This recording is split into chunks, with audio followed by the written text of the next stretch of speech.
Hi, my name is Dan Morantz, and I'm a realtor with Berkshire Hathaway Home Services here in Westerly, Rhode Island, and also the founder and creator of Westerly Waves, a place where we meet the people and organizations that make Westerly a better place. Today I'm sitting with Lina O'Leary, who is the president of Stand Up for Animals. Lina, thank you very much for having me here. Thanks, Dan, for wanting to know more about Stand Up for Animals. I'm a big fan of Stand Up for Animals. As you know, I have 4 cats that I've gotten from Stand Up for Animals, so we'll talk about those. I'll show you pictures of my cats later. Okay. Tell us a little bit about you and how, are you a native of Westerly? I am. I was born and raised in Westerly. My family moved to Stonington when I was about 8 years old, and then when I became an adult, I moved back to Westerly, so just over the river. But, yeah. And how did you get involved with Stand Up for Animals? Well, I work for the Washington Trust, and they're huge supporters of volunteering, and they encourage all their employees to volunteer. So initially I started out volunteering with the Heart Association and the American Cancer Society, and then I heard that Westerly was going to build a new animal shelter, and I have always been a huge animal lover, and so I decided that's where I wanted to volunteer and help, was with the animal shelter and the animals. So how long have you been volunteering here? I have been volunteering here since, I think, 2007 is when I started. Wow. So so you watched them build this whole shelter? I did, yeah. So what happened was there were 4 people in Westerly who saw the need for a new animal shelter. We used to have an animal shelter further down the street as part of inside the landfill, and it was run down and small, and it wasn't well equipped. So people of Westerly saw the need for a new shelter, and so they, in 2002, they incorporated and raised $2.8 million to build this beautiful building that we're in. Yeah, my first cat that I got came from Niles, came from the old animal shelter. So it was not a great place. No, I know. And as a child, I have memories of going there with my father on the weekends, and my brother and I would always go look and see the dogs that were there and everything else. But it was very small. This is much better, much nicer. So what other passions do you have, or is animals your big thing? Animals my number one. I mean, living in Westerly my entire life. I love the beach. I love being outdoors. Very fortunate to live in such a beautiful town with so many things to do and see. We're very centrally located. You could easily go to Boston and go to New York. So, but animals is my number one. I'd say going to the beach is my number 2. Good. I'm probably the other way. Yeah. Well, woodworking is my number 1. But so let's talk a little bit about Stand Up for Animals. There's a little bit of a misconception that the shelter is owned by Stand Up for Animals. Am I correct? Well, the shelter is owned by Stand Up for Animals. So Stand Up for Animals, the nonprofit, we raised the $2.8 million to build this building. Okay. So Stand Up for Animals owns the building. The land that this building sits on belongs to the town. Okay. Initially, we were actually supposed to be across the street, but it didn't work out over there. So then we moved over here. So the land that this building sits on belongs to the town. So we pay rent to the town. It's leased land. Right. So we have a 99-year lease with the town where we lease the land. And because the old shelter was a municipal shelter and wasn't a nonprofit, we built this shelter so that we could have the animal shelter, the municipality, could run out of this building. Okay. So that's why there's 2 organizations really in here. Stand Up for Animals, we're here, we occupy space here, we own the building, and the Westerly Animal Shelter also runs out of this building. Okay, so definitely a misconception, because I didn't understand that. I thought the town owned the building, but you guys, SUFA actually owns the building. Yes. Stand Up for Animals. Okay. The mission, of course, for Stand Up for Animals is to, I have it written down. To build a state-of-the-art animal shelter where animals will be treated with compassion, where no animal will be turned away. We are big on educating the community and helping families. That's our mission and our goal. So tell me a little bit about helping families, because you were telling me that there was a program you just did. Yeah, last Thursday we had the first in several lectures that SUFA sponsored. It was called Pet Meets Baby, and it was presented at the new South County Medical Building in Dunn's Corners. Okay. So we sponsored it and collaborated with them. We had a wonderful woman, Jane Deming, who presented it. She actually wrote the program many years ago. And it was geared for couples who are expecting babies, and for them and their families. We had some grandparents show up as well. And she just went through all of the important information that people need to know and what they need to do to get their animals, dogs and cats, ready to accept a new baby when the baby comes home. That's important. It was. I think that some people who are having babies who own pets already have to be worried about that. I know when I've sold new couples homes that they've said, oh, we don't know what we're going to do, having a baby and the dog, and they're not sure how the dog will react, or the cat, and and then there's all sorts of other animals. We had a ferret at one time, and I would not have put a ferret into a house with a baby. Child. Yeah. Well, I don't have any children. My animals are my children, but I have tons of nieces and nephews and godchildren and everything else, and even I learned a few things attending the seminar last Thursday and being there, supporting and representing SUFA. So it was very informative. Are they going to do it again? We are going to do it again. We're looking at some dates in May, and we're also going to have these books here at the shelter for anybody who wants to pick them up, but we're also going to be circulating them to local pediatrician offices and things where people go with their children so that they can know about it. We put it on Facebook, so we're trying to get the word out there. It was the first one, but it was so well received that we're definitely going to continue doing them. Great. What else do you want to tell us about Stand Up for Animals? One of the most important things, or not important, but one of the things that has brought me the most enjoyment thus far is the beautiful dog park that we have across the street. That 3-acre dog park with the 3 enclosures. When we had our opening in November, to see all the animals, all the dogs running around off leash, having fun, chasing balls.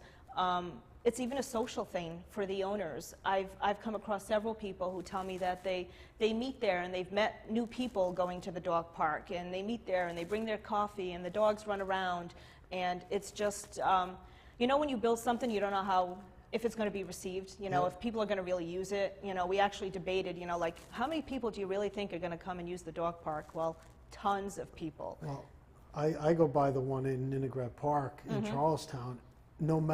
I have never gone by there where there wasn't somebody in there with their dogs. Even today, when the weather's really not that nice, there's people over there with their dogs. Because it's a great way to let your dog run. Right. You're not allowed to do it any other place. You're not supposed to, at least. Right, yeah. Not supposed to. We both know somebody who lets hers run all the time. But I'm not going to mention her We name. won't mention names. No. So you got the shelter. Now, I know the shelter handles both dogs and cats. Occasionally we have bunnies, we've had birds. We do have a small critter room, so we've had ferrets and small critters as well, mainly dogs and cats.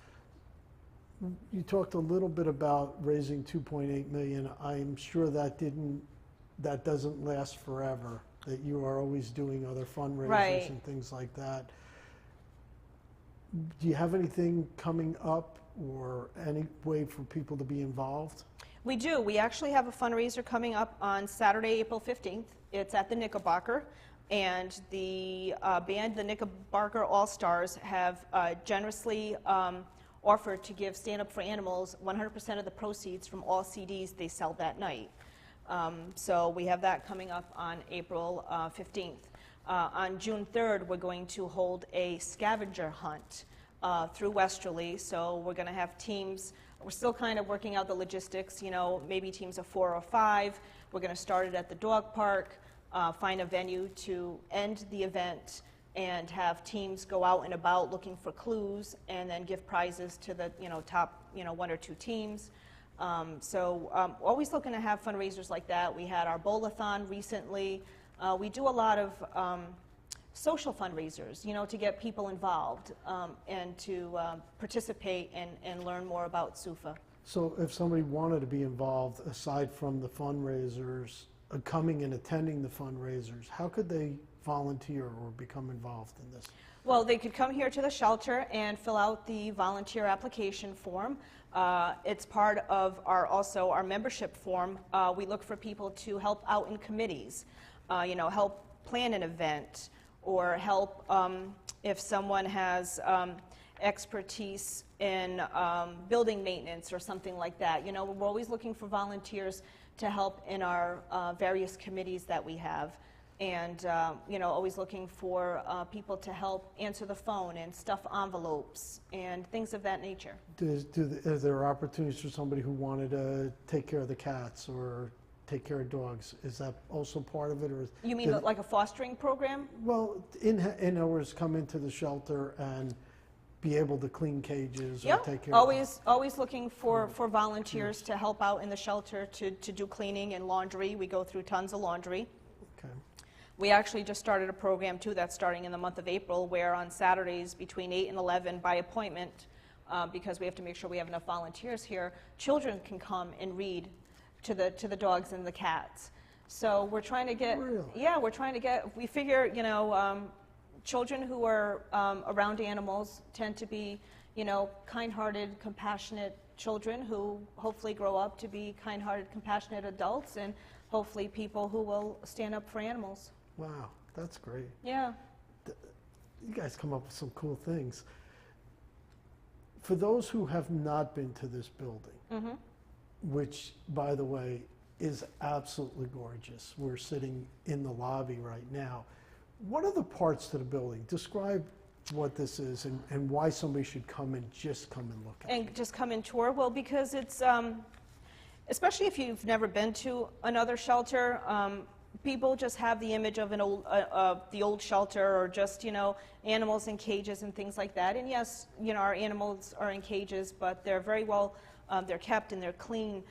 We have a community room that Stand Up for Animals uses and is also available to other nonprofits if they want to use it, during the day if somebody wanted to hold a meeting.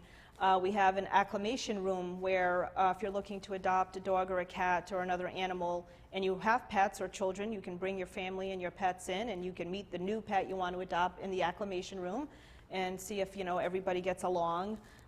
We have a laundry area, and like I said, we do laundry all day. We have 2 kennel areas, one for the shelter dogs, because as I said, the municipality, the public and the private, so any animal that comes in as a stray, our animal control officer will bring it in, and then if that pet then becomes available for adoption, then it moves from one kennel, one side of the room to the other. We have cats and tons of cats, and we also have the cat area that the cats can go outside in that enclosed area. So if you just come up to the parking lot and we're closed, you still might be able to see some of the kitties outside playing out in that area out there. Right. Now, I know that the dogs have their individual cages, but they have access to outside. Yep. Is that 24 hours, 7 days, or does that? It's not. We close them at night, especially when the weather gets really cold. Yeah, so we close them at night, but during the day, they're available to go in and out. They have the ability to go outside. It's a really humane way of keeping an animal here, I think. Right, and with the dog park now, in the one area specifically for the shelter dogs, we have volunteers who just take the dogs over there and let them run around, where before they used to exercise them in the community room, which is, still nice, but it's not. But not as nice as going outside to the dog park. That's just so cool, and I love the cat room, the big cat room. Yeah. Where there are just tons of towers and things for them to climb on. You have usually 15 or 20 cats in there. 15 and 20 cats, yeah. We have a surgical suite here that we were able to do thanks to many grants given to us by the Rhode Island Foundation. We have a vet that's here on site every Thursday to strictly take care of the shelter animals. And we also have, the town just started a clinic on Thursday nights. It's a low-cost clinic that anyone can come to. And it runs from, I believe it's 4 p.m. to 8 p.m. here, by appointment only, and that has been well received as well. Great. What else can you tell us? Is there anything else that we're missing? I think. I think the best thing that I can say is if you haven't already come to the Stand Up for Animals Westerly Animal Shelter, come pay us a visit, and feel free to walk around and fill out an application to become a volunteer or a member, and just come see what we're all about. And if you want to help us out, you can contact us. Our website, our email address is info@standupforanimals.org. Or you can call the office at 401-348-9595. If there isn't an answer, just leave a message and somebody will get back to you. Great. Their website is standupforanimals.org. They're located at 33 Larry Hirsch Lane in Westerly, which is the road that leads to the town dump. Mm-hmm. So most of you people in town know where that is. Yeah. I will show you some pictures of my cat in a few seconds, and I'll give you more information if you need it in a few seconds.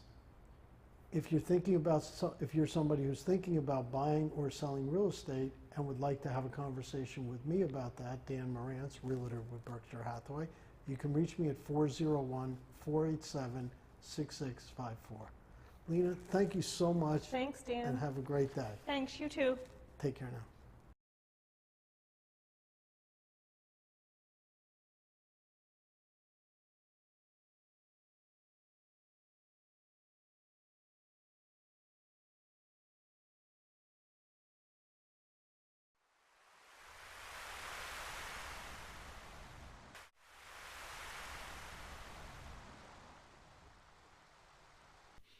If you're somebody who's thinking about buying or selling real estate and would like to have a conversation with me, Dan Morantz, realtor with Berkshire Hathaway Home Services, I'd be more than happy to.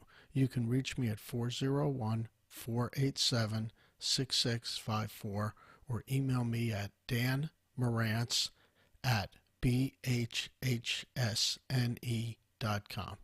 Thank you very much.